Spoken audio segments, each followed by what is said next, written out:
Clip number 606۔ اس clip میں انشاءاللہ عز و جل آپ قرآن پاک کی سورہ رات کی آیت نمبر 32 سے 33 تک کی تلاوت، ترجمہ اور تفسیر قرآن صراط الجنان سماعت فرمائیں گے۔ بسم اللہ الرحمن الرحیم۔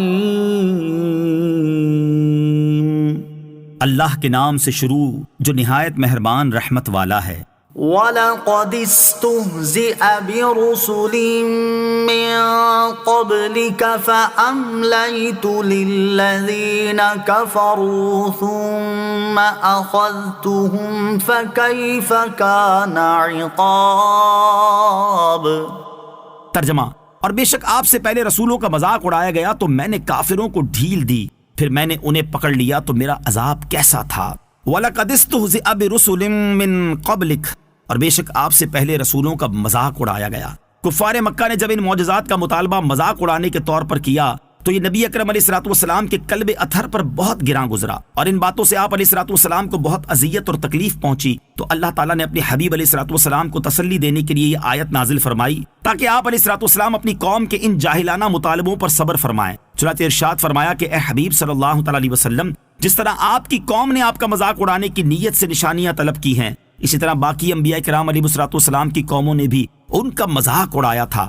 پھر میں نے کافروں کو کچھ دنوں کے لیے ڈھیل دینے کے بعد عذاب میں گرفتار کر دیا، اور دنیا میں انہیں قحط، قتل اور قید کی مصیبتوں میں مبتلا کر دیا، اور آخرت میں ان کے لیے جہنم کا عذاب ہے۔ علماء و مبلغین کے لیے درس، اس آیت میں علماء و مبلغین کے لیے درس ہے کہ راہ خدا میں تکالیف برداشت کرنا انبیاء کرام علیہ الصلوۃ والسلام کا طریقہ ہے۔ اس لیے اگر انہیں راہ خدا میں کسی تکلیف اور پریشانی کا سامنا ہو تو انہیں چاہیے کہ انبیاء کرام علیہ الصلوۃ والسلام کے حالات اور ان کی سیرت کو سامنے رکھتے ہوئے صبر و تحمل کا مظاہرہ کریں۔ اللہ تعالیٰ نے چاہا تو ان کی تکالیف جلد دور ہو جائیں گی۔ عظمت اولیاء، علامہ اسماعیل حقی رحمۃ اللہ تعالیٰ علیہ فرماتے ہیں، اس آیت سے معلوم ہوا کہ انبیاء کرام علیہ الصلوۃ والسلام اور اولیاء رحمۃ اللہ تعالیٰ علیہم کا مذاق اڑانا بدبختی کی علامت ہے۔ حدیث قدسی میں ہے، اللہ تعالیٰ ارشاد فرماتا ہے، جس نے میرے کسی ولی کی توہین کی اس نے مجھ سے جنگ کا اعلان کر دیا، یعنی جس نے میرے اولیاء میں سے کسی کو اذیت دی یا کسی کو غضب دلایا تو اس نے مجھ سے جنگ کی۔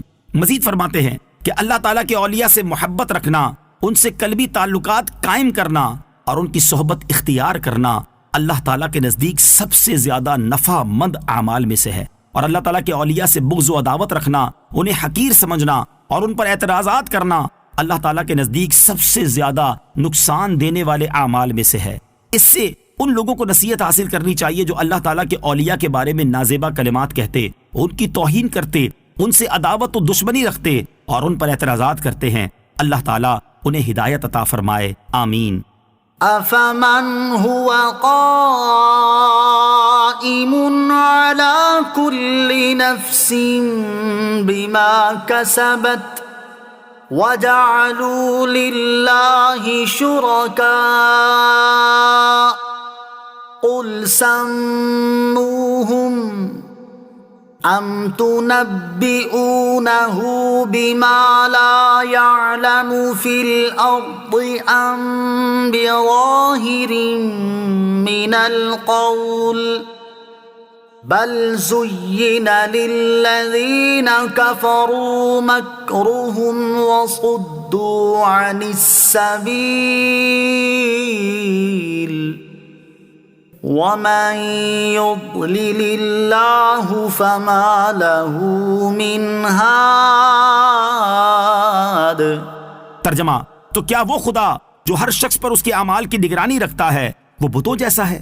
ہرگز نہیں، اور وہ لوگ اللہ کے شریک ٹھہراتے ہیں۔ تم فرماؤ، تم ان کا نام تو لو کہ وہ کون ہیں جو خدا کے شریک ہیں، بلکہ تم اللہ کو وہ بات بتاتے ہو جسے وہ زمین میں جانتا ہی نہیں ہے، یا یوں ہی ایک اوپری بات، بلکہ کافروں کے لیے ان کا فریب خوشنما بنا دیا گیا اور انہیں راستے سے روک دیا گیا، اور جسے اللہ گمراہ کرے اسے کوئی ہدایت دینے والا نہیں۔ افمن ہوا قائم علی کل نفس بما کسبت، تو کیا وہ جو ہر شخص پر اس کے اعمال کی نگرانی رکھتا ہے۔ اس آیت میں اللہ تعالیٰ نے مکے کے مشرکین کا رد اور انہیں زجر و توبیخ فرمائی ہے۔ آیت کا خلاصہ یہ ہے کہ اللہ تعالیٰ جو کہ ہر شخص کا محافظ اور اسے رزق دینے والا ہے، اسے جانتا اور اس کے اچھے برے اعمال کو بھی جانتا ہے، نیکیاں کرنے والے کو ثواب دینے والا اور گناہ کرنے والے کو سزا دینے والا ہے۔ کیا وہ ان بتوں کی مثل ہو سکتا ہے جو ایسے نہیں؟ بلکہ وہ تو اپنے آپ سے بھی عاجز ہیں، اور جو خود سے عاجز ہو وہ دوسروں کو کیا نفع اور نقصان پہنچا سکیں گے۔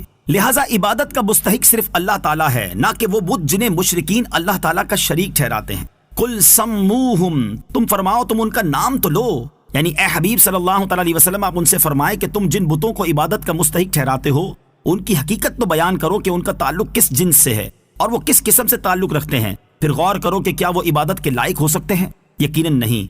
لہٰذا تمہارے اس شرک کا مطلب یہ نکلا کہ تم اللہ تعالیٰ کو اس کے شریک کی خبر دے رہے ہو، حالانکہ اللہ تعالیٰ زمین میں اپنا کوئی شریک موجود نہ ہونے کی وجہ سے اسے جانتا ہی نہیں۔ اگر اللہ تعالیٰ کا کوئی شریک ہو سکتا تو اللہ تعالیٰ کو اس کا علم ضرور ہوتا، کیونکہ اس کا علم ہر چیز کو محیط ہے، اور جو اللہ تعالیٰ کے علم میں نہ ہو وہ محض باطل ہے۔ لہٰذا اللہ تعالیٰ کے لیے شریک ہونا بھی باطل اور غلط ہے۔ یاد رہے کہ اس آیت میں اللہ تعالیٰ کے علم کی نفی نہیں کی گئی، بلکہ اللہ تعالیٰ کا شریک ہونے کی نفی کی گئی ہے۔